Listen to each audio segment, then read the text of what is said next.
তাদেরকে গিয়ে সালাম দিলাম, 5 জন লোক আসসালামু আলাইকুম, জবাব দেয় না, মুখের দিকে তাকায়।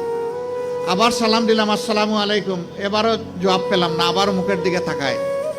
এরপরে বললাম, কি ভাই আপনাদের মধ্যে কি কেউ মুসলমান আছেন? একজন ভীষণ রাগ করে বলল, আমি শুধু মুসলমান না, বাকি ওরা তো সব মুসলমান, তো জবাব দেয় না কেন? এলাম কোনো সমস্যা নাই, আবার সালাম দিচ্ছি আসসালামু আলাইকুম। এবার সবাই সমস্যারে জবাব দিল ওয়ালাইকুম আসসালাম। জিজ্ঞেস করলো আপনি কে? বললাম আপনাদের জাতি ভাই। আপনি কি সিনেমা করতে আসছেন?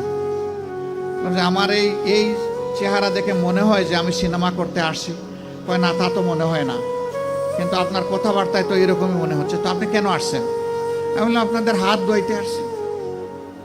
ওই শুনেন, আমরা গরিব মানুষ, আমাদেরকে নিয়ে উপহাস করবেন না। আমি বললাম আল্লাহর কসম আমি উপহাসও করতে আসিনি। তাইলে আপনি আমাদের হাত ধোয়াবেন কেন? আমি বললাম তোমরা সমাজের হাত দাও, একটা দিন অন্তত তোমাদের হাত ধোয়াই। আমাদেরকে ছেড়ে দেন, আমাদের অনেক কাজ, বুঝতে পারছি না আপনি কি জিনিস। আমি বললাম যে আমি বড় শক্ত জিনিস, হাত না ধুইয়া তোমাদেরকে ছেড়ে দেব না।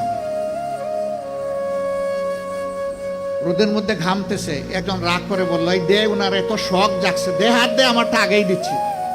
তো উনি হাত দিল, আমি ধোয়াই ঠোয়া খসলাইয়া পরিষ্কার করে বললাম, ভাই অনেক শুক্রিয়া তোমাকে। একজন একজন করে হাত দেয় আর খিলখিলাইয়া হাসে। আমার ধারণা আমাকে দেখে মনে করছে পাবনার হেমায়েতপুর থেকে ছুটে আসা কোনো পাগল ছাড়া আর কিছু হবে না। হাত ধোয়ানো শেষ। এবার আমার 2 সঙ্গীকে বললাম যে একটু খাবারের প্যাকেটটা দেন। বললাম না না, এগুলো লাগবে না। কেন লাগবে না ভাই? তোমরা তো চাওনি, আমি খুশি হয়ে দিচ্ছি, একটু নিবা না? জি না জি না জি না, এগুলো আমি বললাম যে বলো তাইলে কোনটা থেকে খেতে হবে, আমি আগে খাই একটু, তারপরে নিয়ে যাও। তখন একজন বলে তাইলে ঠিক আছে দিয়া দেন। বললাম হ্যাঁ, দুনিয়া অনেক কিছু ঘটে। হাতে নিল, নেওয়ার পরে একজন একটু দীর্ঘ শ্বাস ফেলে বলল, তাহলে আমরাও মানুষ। আমি বললাম কেন এই কথা বললেন কেন? জি না, আপনাদের মতো মানুষেরা আমাদেরকে মানুষ বলে না, বলে আমরা সুইপার, বলে আমরা মেথর। আমাদের কাছে কেউ দাঁড়াইতে চায় না, কোনো রাস্তা দিয়ে আমরা হাঁটলে মানুষ সরে যায়। সমাজের মানুষ আমাদেরকে অচ্ছুত মনে করে, এদেরকে ছুঁইলেই জাত যাবে। আমি হাত জোড় করে বললাম, সোফা কাপড়ের ছোট লোকদের পক্ষ থেকে আমি তোমাদের কাছে ক্ষমা চাই। আমাকে ক্ষমা করো, আমাদেরকে ক্ষমা করো। আমি আর চোখের পানি ধরে রাখতে পারিনি, টপ টপ করে আমার চোখ থেকে পানি পড়লো।